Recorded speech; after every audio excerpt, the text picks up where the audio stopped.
When we were kids, Friday evenings we would drive out from our village in Bedfordshire into London, where we would stay with family friends so that our parents could attend the Bible study and social night. This was a married couple, the friends that is, as were our parents, but they weren't parents, the friends that is. They were Greek immigrants, as were our parents. All I recall about the lady is that she was very kind to us. She wore her hair up in a bun. She had a shrill voice that would break, and she would yo-yo in and out the kitchen all evening, asking us over and over, "Would you like some tea and biscuits, love? Would you like some more tea and biscuits, love? Are you ready for some more tea and biscuits, love?" The biscuits were called Digestive, the smartest name ever given to a food product, let alone a biscuit. I didn't like the tea much, but I would drink it as long as it came with the biscuits. And those digestives, I would dunk them, I would drink, dunk and drink and digest, until I digested, along with my brother, all the digestives, and then the less popular brands of biscuits came along, at which point we were not really interested anymore in the tea and the biscuits. Why they didn't stock up with more digestives, I don't know. Maybe to prevent us from developing gout, which they suffered from, apparently. Her husband lived in the basement, or so it seemed to us at the time. He had a home TV repair business. That's all we really knew about him. He was a man who had devoted his entire life to repairing people's broken TV sets, and apparently he had made quite a name for himself in the neighborhood. Because in addition to repairing TVs, apparently he also did a considerable amount of shouting at people. The most salient and striking feature of Uncle Spiros was that blazing red face of his, as if it received more blood supply than any other part of his body. It matched the flame-colored tufts of hair extending vertically from both sides of his otherwise bald head, like gossamer wings, which literally flapped up and down as he led us through the mandatory pre-bed sequence of nighty-night aerobics and calisthenics, which were part of the routine during our stayovers. An optimal technique for tiring us out and ensuring a restful sleep, had it not been for the bedtime story which followed. You see, the story was always the antidote to a restful sleep. Once the story was over, we'd lay in bed in a state of roused alertness and alarm, staring wildly into the darkness. Those stories affected my brother in the same way, I know, because one night we actually looked towards each other at the same time. It was like staring into a House of Horrors mirror. Like two terrified deer on a dark country road, facing each other as traffic fast approaches from both sides. Horror-filled flashbacks from the bedtime story, combined with the gastrointestinal distress resulting from the burden of digestives on the digestive tract, did make sleep a tad problematic. And it's not like Uncle Spiros deliberately set out to scare us. He wasn't telling us stories anyway. It was really world events he was relating. But it was still bedtime, and it sounded like a story. One night he told us a story about sex that involved us. Now that you are tucked in nicely, it is story time, boys. Have you ever wondered, little boys, why Uncle Spiros and Auntie Irini have no children for you to play with when you stay over? Well, wonder no more. Uncle Spiros will tell you why. Those magical 6 words were our warning. Uncle Spiros will tell you why was a signal for us to grab hold the edge of the mattress, clutch a sheet or two, try to suppress the involuntary muscle twitching, because isometric and isotonic muscle exercises followed. The calisthenics and the aerobics lactic acid buildup was now only compounded by the response to the lullaby.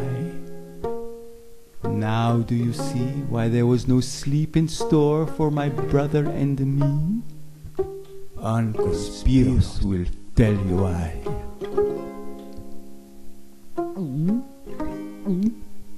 Relax, boys.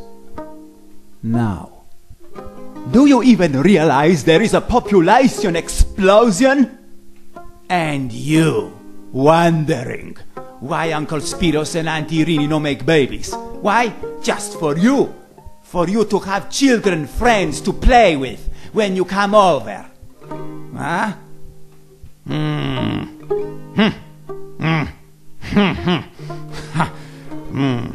Yes, we make babies just for you. Oh, I will call Auntie Rini right now, boys. Don't worry. We will get cracking on this project. Auntie Rini! Quickly, please. The boys have a request. It's time for you and me to get busy and to make the babies. For the boys to have children, friends to play with when they come over. You probably would love to watch us doing it, huh? You nod your head no. But I see, yes, filthy, dirty boys. Gracious goodness me. Do you learn anything in school? How are you going to delay the inevitable extinction of the human race, resulting from the unbridled, unrestrained impetus to reproduce at an exponential rate, the likes of which this planet's dwindling resources can no longer sustain? If this planet could speak, what would it say? Hey people, get busy, knock out some more humans so we can cover me in a nice big Calcutta slum blanket. No, it is a shock to that poor planet. And it's a shock to me too, boys, that you don't even know you are in the midst of a population explosion. Listen, it's not your fault you were born. There's nothing you can really do about that anyway. It's too late. It's enough if you just don't draw attention to yourselves and keep low profile. You are boys, naturally you are wondering how Uncle Spiros resists the advances of the most beautiful women's in London. I keep a low profile. A woman wants my baby, I say, now. Go buy one. Please, move along. Keep me out of your affairs. You can't have this. That's why I'm telling you boys now. You have to start while you're young, thinking about being part of the solution. Because even before that saturation point arrives, it'll already be too late. This balloon is swelling by the minute, boys. Do you want to see it a little more swollen, or do you want it deflated? And here's a clue for you boys, because it's about to burst any minute now. And every second you spend thinking about it, billions of babies are being born. And many of these are human babies. Baby shower cards received at this mailing address receive a slightly higher priority rating than toilet paper only because we recycle. Does it make any sense to you boys? To offer a congratulatory handshake, a pat on the back, a puff on a cigar, and to offer a fruit basket? To a proud contributor of one more problem to a growing problem? I once did purchase a congratulations card for a couple. I wrote, "Congratulations to the proud new parents." Actually, I didn't write that. It was already on the card, but I underlined it. And I wrote a PS, adding, "You're not doing the overpopulated world any great service by adding to it at the moment, but I am happy for you. Try now exercising some restraint in the future." And to prove that Uncle Spiros is far from perfect, I did not send it. The couple didn't live locally, so the envelope would have required a stamp. A crystal clear illustration of how overpopulation depletes our resources. I can tell by looking what you are thinking. You are thinking, Okay, Uncle Spiros, yes. The human race is on the fast track to extinction, and you play a significant role in maintaining population at a sustainable level. But what can we do? How do we avoid being swept up by this fetish for self-propagated extinction? You look surprised. Your thoughts exactly, I presume? Your young and impressionable minds are like receptive soil, and I am the open sewer, filling them. I am the sower, planting seeds of wisdom. Sowing the seeds of wisdom. You want to know what to do, huh? I'll tell you what not to do in a nutshell. You refrain completely from that four-letter word, S-E-K-S. It's a dirty business, boys. You want no part in it, trust me. If you don't believe me, ask Auntie Rini. She'll tell you. On secondly thinking, no, do not ask your auntie that question. It's out of the question. What are you thinking? Ask your auntie that kind of question. Get a grip. Look at me. I am adult, and I don't do the wambami. And there's no reason for two young boys like yourselves to get started with the wambami. And people will try talking you into having kids later on with such nonsense as, oh, you must have kids. You don't know what you're missing. Or, you don't want to die alone, do you? I've got news for you, you tell them. In case you haven't heard, at the current rate of expansion and growth, we are all scheduled to die in a whimpering huddle. But I appreciate your point. With such a great climax up ahead, we wouldn't want a low turnout, would we? Just before saturation point is reached, boys, people will say, "Oh, bam! I did not see that coming." Oh, now I'm feeling scary. Maybe we should have restrained ourselves after our 10th boy, but we were aiming for a girl. What were we to do with all the girly clothes stockpiled in the pink room? Honey, what is that noise outside? Oh, it's just the bulldozer digging up around our porch. They're laying down the foundation for the neighbor's house. Could you please turn the doormat over upside down? Yes, the side that says please step off our doormat. And would you please call the ambulance, because it looks like one of the squatters just got electrocuted trying to jump over our back fence. Yes, they pitch their tents there at night. And have one of the boys make a sign for out front saying, "Not a designated baby drop-off zone. Please go to your nearest fire station." Because people are getting the wrong idea. Honey, what is wrong with you? Recently you've become very ABC, you know. Angry, bitter, and critical.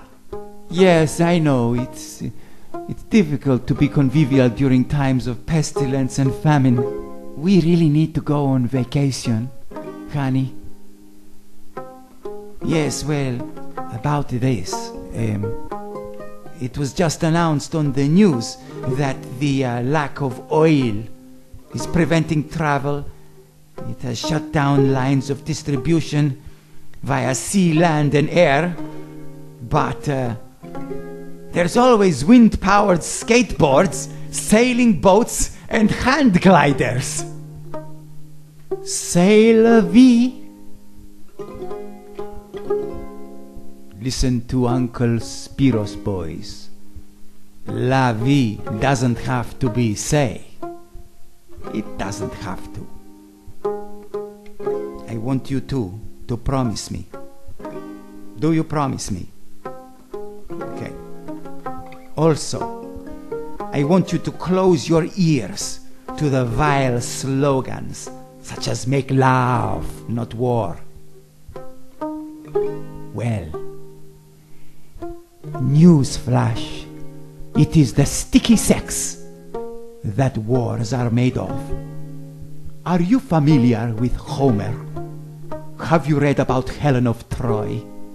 At school, do either one of you stare, ogle, open mouth and slack-jawed at girls? How about billboards of models? Are either one of you considering having children of your own bloodline?